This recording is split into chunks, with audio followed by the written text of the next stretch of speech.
Rana Basharat Ali Khan calls for urgent action on gender equality at Global Women's Rights Conference. Rana Basharat Ali Khan, chairman of the International Human Rights Movement, delivered a compelling address at the 69th session of the UN Commission on the Status of Women's CSW69, stressing the urgent need for global action to achieve gender equality and empower women and girls. The session, running from the 10th to the 21st of March 2025, serves as a key platform to shape global policies on women's rights amid rising discrimination and violence.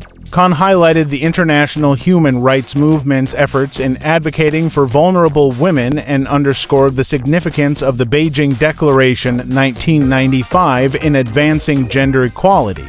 However, he warned that patriarchal norms, systemic barriers, and rising misogyny continue to threaten women's rights, urging decisive action, educational investment, and women's inclusion in leadership.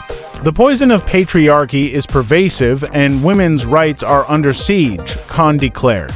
We must dismantle these barriers to ensure dignity, equality, and freedom for all women and girls. He also condemned the alarming rise in violence against women, particularly among indigenous communities, and called for their inclusion in leadership roles to foster a just society.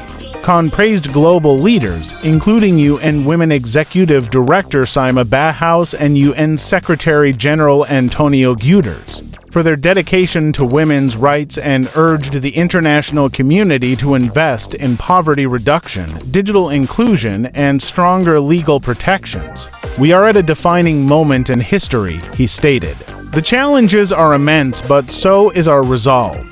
The international human rights movement will continue to fight until gender equality becomes a reality. The CSW69 session also emphasized youth-led initiatives, with Khan advocating for grassroots movements and amplifying young women's voices in shaping a more inclusive future. As the world faces conflicts, climate change, and economic crises, Khan's message remains a call to action for governments and organizations to unite in the fight for gender equality.